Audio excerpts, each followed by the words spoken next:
Nunha carpa instalada na propia avenida Reina Vitoria, o Partido Popular de Pontevedra comezou hoxe a recollida de sinaturas para reclamar a súa reapertura. Es un sinsentido cerrar Reina Vitoria, es una cabezonería del alcalde, una cabezonería además que fue en base a una mentira porque dijo que la cerraba por una pandemia para proteger a los alumnos de un instituto y resulta que ahora la sigue cerrando y dice que es bueno para el tráfico.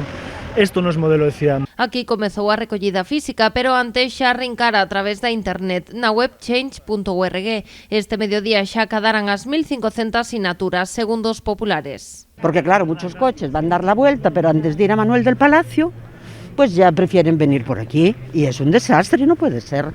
Yo no estoy de acuerdo en que la cierren, nunca estuve. La vuelta y el gasto de gasolina, sí, según el tráfico, ¿eh? Ha habido veces que ha sido un cuarto de hora, ¿eh? Ha habido veces que ha sido un cuarto de hora cuando normalmente 8 minutos o así es lo que me cuesta venir. Pues muy molesto. Yo vivo aquí en la calle Palamios. Antes tenía 150 metros desde aquí a la rotonda de Colón y ahora tengo 1,5 kilómetros. Antes tardaba 20 segundos, ahora tardo 5 minutos más. Na carpa tamén estiveron representados os populares do veciño concello de Poio. Segundo o seu voceiro, o peche de Reina Vitoria tamén afecta aos habitantes do seu municipio. Xa para entrar é un problema porque teñen que facer todo ese percorrido ahora por distintos viais de Pontevedra, pero sobre todo moitos veciños se me queixan que antes a hora de sair tardaban pois 10 minutos, 5 minutos e agora con este cambio os seus tempos incrementaron incluso en máis de media hora.